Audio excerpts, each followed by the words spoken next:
محمد سراج مبارك مستروي إلي دم قلمم جالي إنو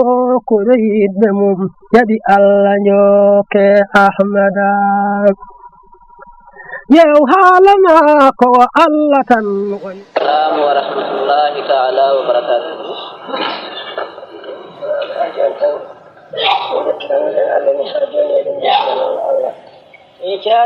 ceerno wi naam no jettirannoɗen allah ni tan ko haa jooni eɗen jettira noon allah yettode woodani allah o wi allah ina fodi kala jettuɗo ɗum e ne'ama makko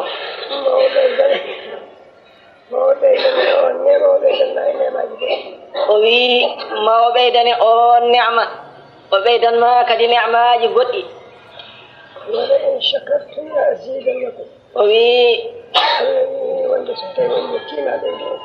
o wi allah wi to lain shakartum la azidannakum so tawi on jetti kam mami ɓeydan on o wi eɗen jettimo noon e kawridinal ngal o hawridini en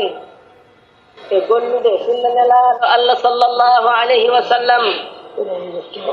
o wi eɗen jettimo ko hawridini en e janngude alqur'ana o wi eɗen jettimo ko hawridini en e etaade wondirde sabu allah o wi eɗen jettimo ko hawridini en e etaade hadde kala ko allah haɗi e yamirde kala ko allah yamiri o wi eɗen jettimo e arnanaade yiddemo to jaati makko e weleedemo to jaati makko e yidde nelaaɗo makko e weleede ɗum e yidde cheikhana ahmad tijani e weleede ɗum e yidde juulɓe fof e weleede ɗumen o wi eɗen jettimo o wi ko heɓli en e ɗe geɗe fof eɗen jettimo e ɗum o wi eɗen jettimo e ko reeni en e sifa pittaali men e bakkatuuji pittaali men e ko reeni en e anniyaaji heeferɓe e faasiqeeɓe e naafiqeeɓe e joomiraaɓe kaba'iruuji e yimɓe aduna o wi eɗen jettimo ko reeni en e ɗum o wi eɗen jettimo ko haɗi kala mo ina haɗa en oɗo diine omo haɗi on omo heedi hakkunde men e mum o wi eɗen jettimo e ɗum o wi eɗen jettimo kala ko heblata en faade e moƴƴinde diine o eɗen jii e moƴƴere makko sabu nelaaɗo makko omo arnana en omo arda en e ɗum o wi haa tawden tan ko moƴƴi e anniyaaji men ɗum fof ko ɓural makko e barke nelaaɗo allah o wi ko moƴƴi e konngudi men o wi ko ɓural makko e barke nelaaɗo makko o wi ko moƴƴi e golleeji men ko ɓural makko e barke nelaaɗo makko o wi kala ko moƴƴaani e ɗeeɗo geɗe ko daɗɗini muɗum walla ko daɗɗen hen fof o wi ko ɓural makko e barke nelaaɗo makko o wi haa tawɗen enen kam tan alaa ko gonɗen cuuɗiini men e peeñmi men e alhaali men e jaati men e haqiiqa men e majaas men ndeke alaa fof ɗo njowitiɗen so wonaa tan e ɓural makko e barke nelaaɗo makko sallallahu alayhi wa sallam o wii ko heɓliri ɗum ndaani o ƴetti en o waɗi heen ko o anndini en ko nii wayi o longini en yettudemo o wii en jettiimo e ko ɗum wayni ni ko tawi ko kanko waɗi ɗum noon o wii eɗen jettimo eno waɗi ɗum o wii tawino enen boom en nganndaa o wii eɗen jettimo e ko mooftani en e njurumdeeruuji makko o waɗi en joortaade o waɗi e ɓerɗe men joortaade ma en dañoy ɗum o wii en jettiimo e ɗum o wii eɗen ñaagiimo ne yo ɓeydan en joorto yo hawridin joorto oone yo haɓoɗin joorto oone o wii ɗum ɗo fofof ngol ɗon jettugol fof eɗen ñaagiimo tawa ina wondi e gowingol Allah tawa ina wondi e gowndugol to Allah o wii eɗen ñaagiimo ɗum eɗen jettimo kadi e ɗum o wii eɗen jettimo ɗo jettiɗen e kala yettudemo o wii eɗen jettimo ɗo en jettaaki e yettudemo tawi omo anndi jettiiɗo toon fof ma yettirmo ɗum o wii ko en nganndaa noon ko en jettoyaaki noon toon nde sata jettiren mo ɗum toon eɗen jettirimo ɗum e ganndal makko e sifa kawridingol makko e timmal nelaaɗo makko o wii en jettiimo e ɗum fof so tawi ɗum yawtii o wii neɗɗo kam hankadi kam ko haani o wii tawde woni juulɗo haa o ƴoƴanii yettude Allah hankadi o ƴoƴana wondireede Allah o anniyo to ɓernde makko kala ko wondirno e Allah tawi wonaa Allah o tuubii ɗum kala ko wondirno e juulɓe tawi wonaa Allah o tuubii ɗum o ƴetta anniya makko laaɓɗo hakkunde makko e Allah wonde omo wondira e Allah e yeeso Allah laaɓgo o anniyo omo wondira e juulɓe yeeso Allah laaɓgo o anniyo omo goonga e ɗe geɗe o ñaagoo Allah yo Allah jaggu junngo makko ɗomo e goonɗude e ɗe geɗe o daroro hono no anniyori ni o wondira noon e Allah kala komo anniyo o siwta ɗum haa laaɓa nden hunde wona Allah kala komo haala o siwta wona Allah kala komo golla o siwta wona Allah kala komo anniyano julɓe o saato ha wona Allah kala ko haalanta julɗo o saato ha wona Allah o wi kala ko gollanta julɗo o saato ha wona Allah o ƴeewa moƴƴere nde o yiɗani hoore makko fof o ƴettane o yiɗana julɓe fof o ƴeewa ko yiɗi Allah ko o yiɗa julɓe ɓe yo jiɗa Allah ko foti noon o ƴeewa ko ɗamini e Allah ko o ñaago yo Allah rokkumo ɗum rokka ɗum julɗo kala o daroro ngol moƴƴingol e denndaangal mbaadiji makko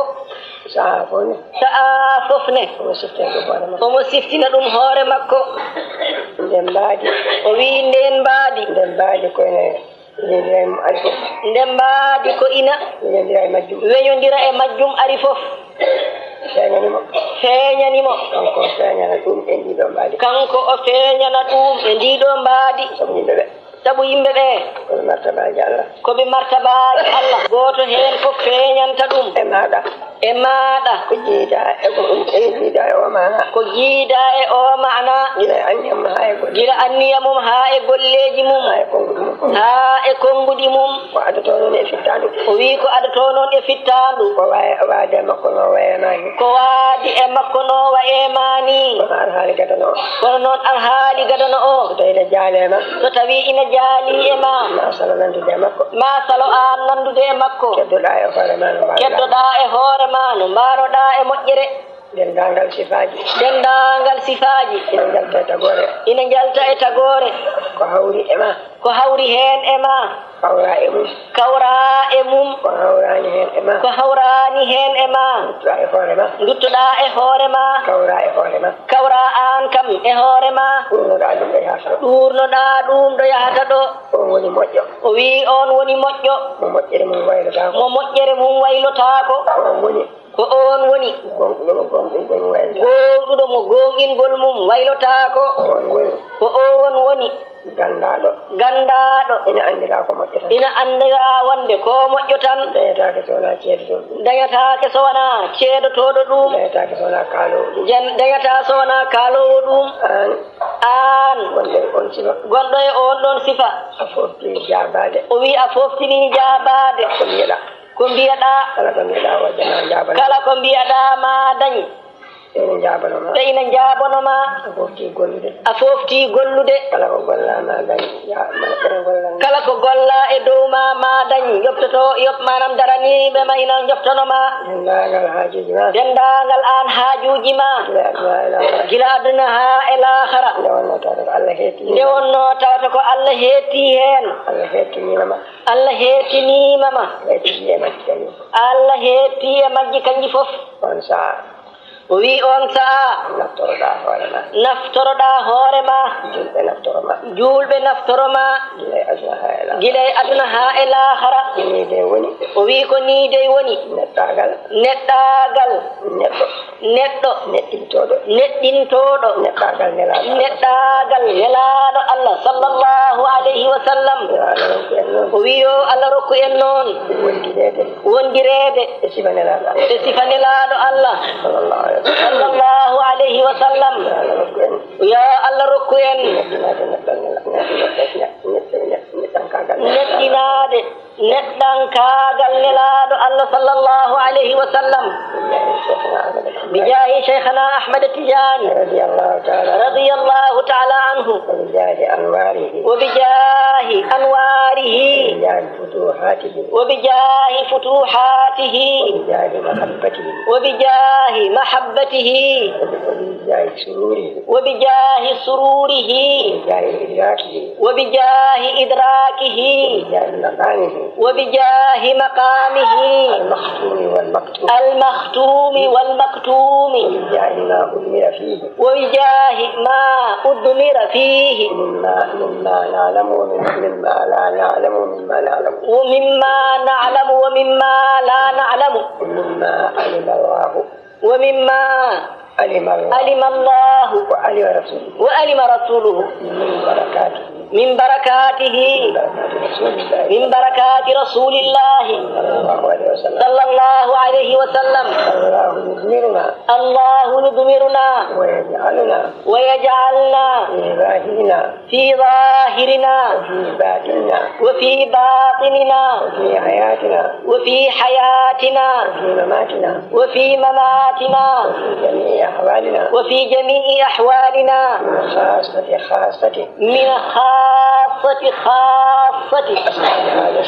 أصحاب هذا الشيخ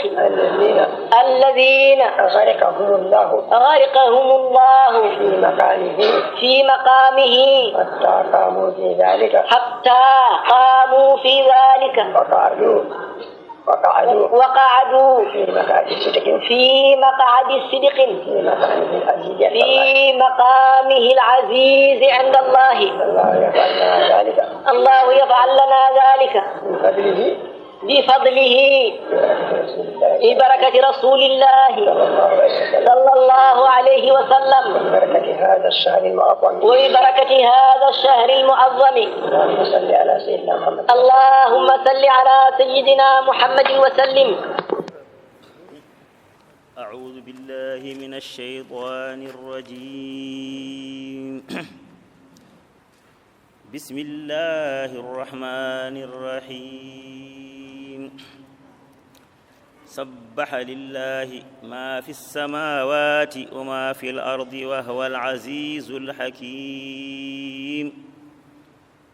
هو الذي أخرج الذين كفروا من أهل الكتاب من ديارهم لأول الحشر ما ظننتم هو الذي أخرج الذين كفروا من أهل الكتاب من ديارهم لأول الحشر ما ظننتم أن يخرجوا وظنوا أنهم مانعتهم حصونهم من الله فأتاهم الله من حيث لم يحتسبوا وقذف في قلوبهم الرعب يخربون بيوتهم بأيديهم وأيدي المؤمنين فاعتبروا يا أولي الأبصار. ولولا أن كتب الله عليهم الجلاء لعذبهم في الدنيا ولهم في الآخرة عذاب النار. ذلك بأنهم شاقوا الله ورسوله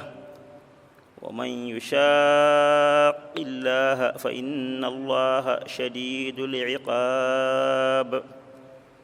ما قطعتم من لينة أو تركتموها قائمة على أصولها فبإذن الله وليخزي الفاسقين. وما أفاء الله على رسوله منهم فما أوجفتم عليه من خيل ولا ركاب ولكن الله يسلط رسله على من يشاء والله على كل شيء قدير. ما أفاء الله على رسوله من أهل القرى فلله وللرسول ولذي القربى واليتامى والمساكين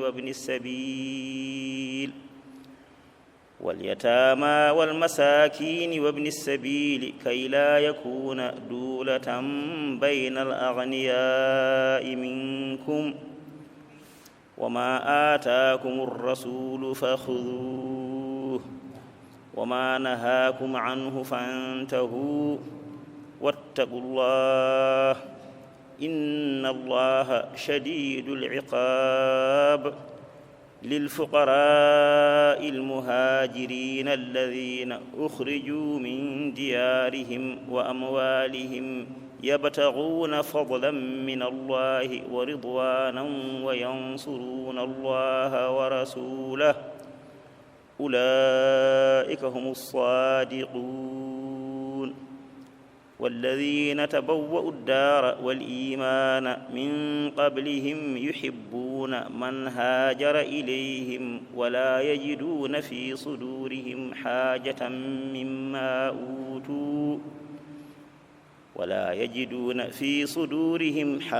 مما أوتوا ويؤثرون على أنفسهم ولو كان بهم خصاصة ومن يوق شح نفسه فأولئك هم المفلحون والذين جاءوا من بعدهم يقولون ربنا اغفر لنا ولإخواننا الذين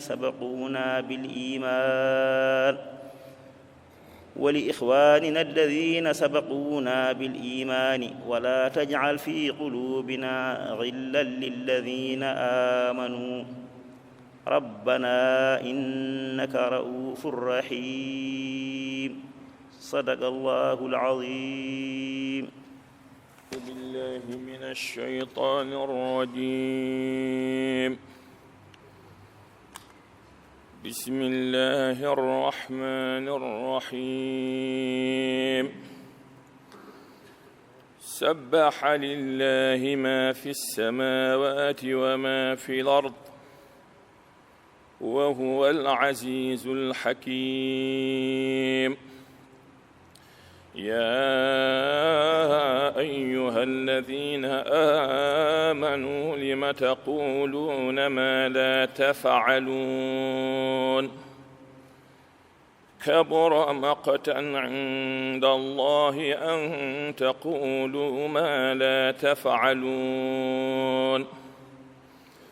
إن الله يحب الذين يقاتلون في سبيله صفا كأنهم بنيان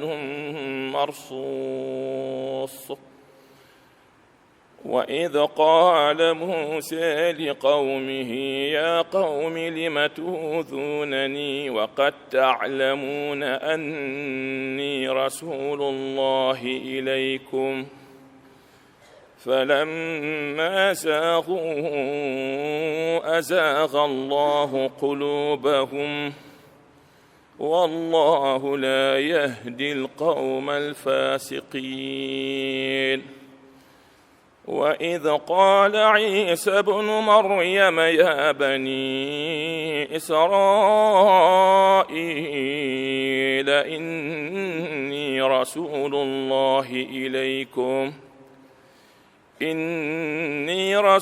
الله إليكم مصدقا لما بين يدي من التوراة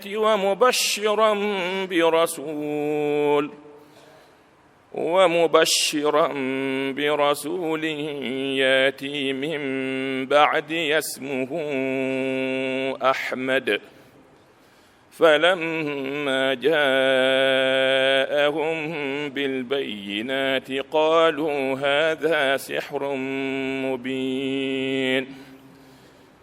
ومن أظلم ممن افترى على الله الكذب وهو يدعى إلى الإسلام والله لا يهدي القوم الظالمين. يريدون ليطفئوا نور الله بأفواههم والله متم نوره ولو كره الكافرون. هو الذي أرسل رسوله بالهدى ودين الحق ليظهره على الدين كله ولو كره المشركون. يا أيها الذين آمنوا هل أدلكم على تجارة تنجيكم من عذاب أليم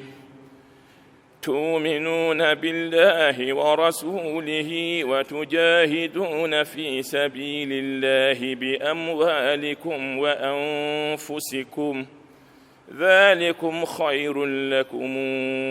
إن كنتم تعلمون. يغفر لكم ذنوبكم ويدخلكم جنات تجري من تحتها الأنهار ومساكن طيبة في جنات عدن، ذلك الفوز العظيم. وأخرى تحبونها، نصر من الله وفتح قريب، وبشر المؤمنين. يا أيها الذين آمنوا كونوا أنصارا لله كما قال عيسى بن مريم للحواريين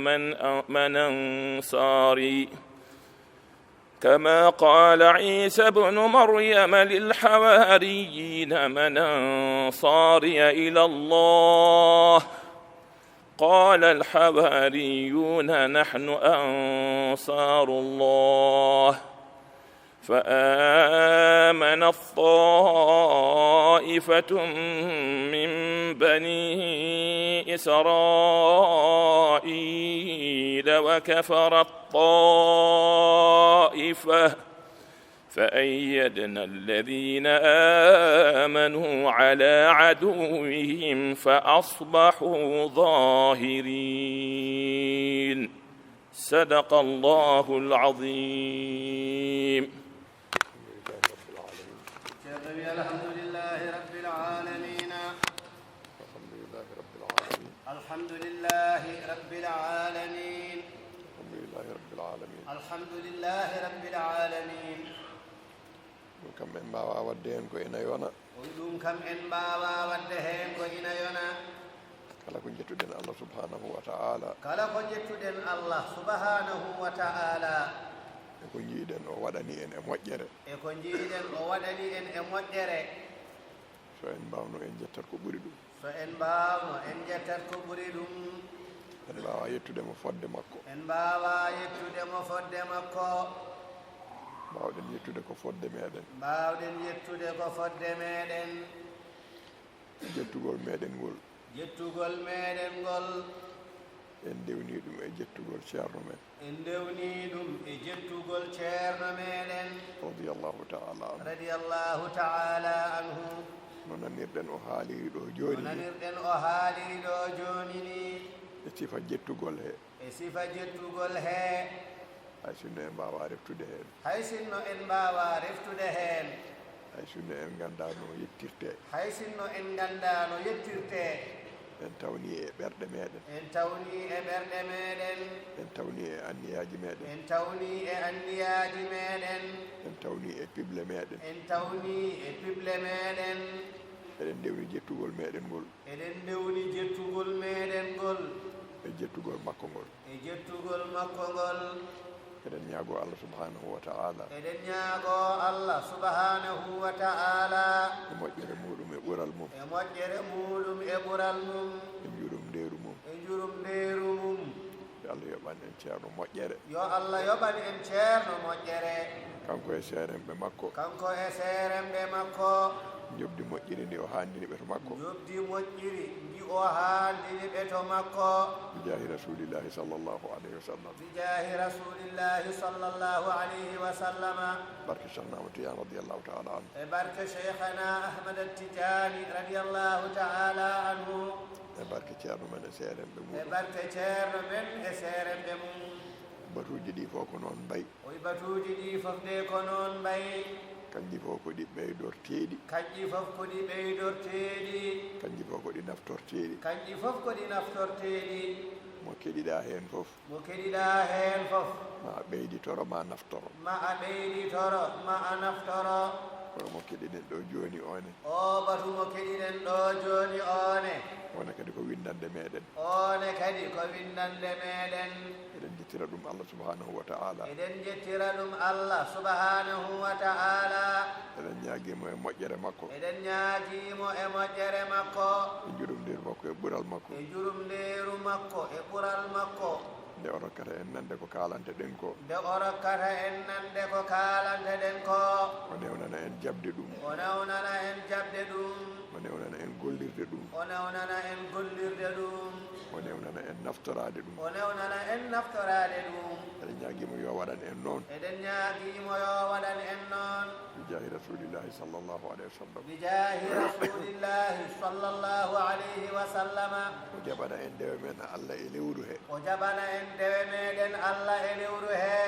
o sembina en hen o sembina en hen o ɓeyda en hen o ɓeyda en hen to ɓerɗe men to ɓerɗe men to konguɗi men to konguɗi men to anniyaji men to anniyaji men eto golle men foof e to golle men fof yo Allah waɗan en noon yo Allah waɗan en noon bijahi rasulillahi sallllahu alayhi wa sallam bijahi rasulillahi sallllahu alayhi wa sallama barke cheikhna ahmad tidiane radiallahu taala anhu e barke cheikhana ahmad tijani radiallahu taala anhu barke ceerno men e seeremɓe e mum barke ceerno men e seeremɓe mum alhamdulillahi rabbil alamin alhamdulillahi rabbil alamina allahumma salli ala sayyidina muhammadin wa sallim allahumma salli ala sayyidina muhammadin wa sallim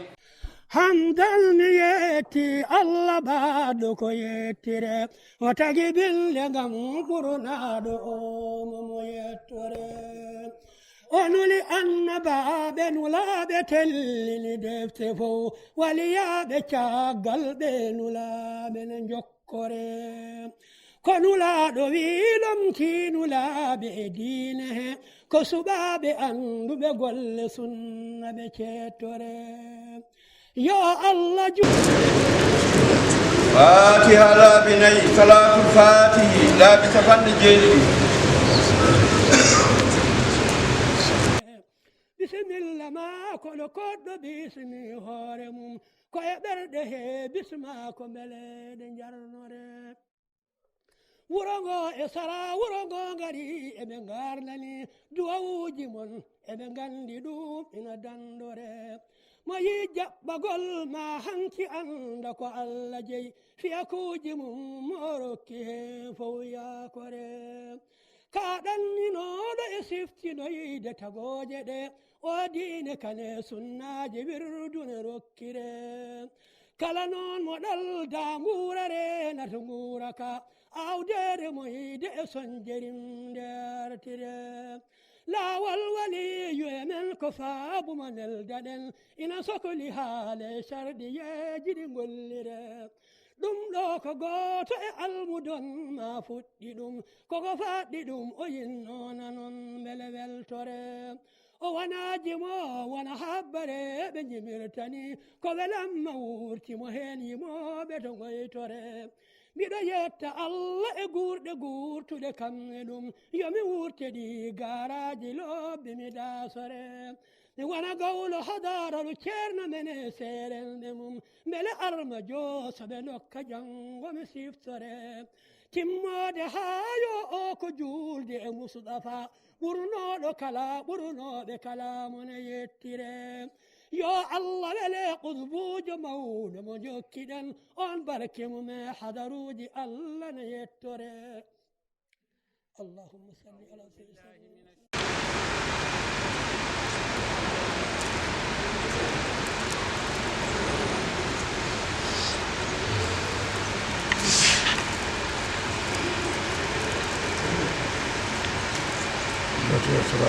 فاتحة صلاة الفاتح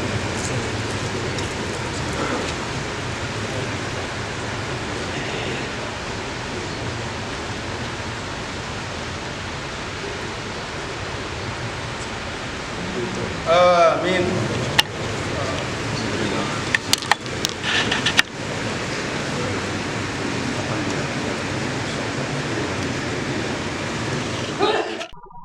محمد سراج mo barke mum saroye e leyde mo golle mum jaali e nokkuure yidɓe mum jaɓi Allah njokke Ahmada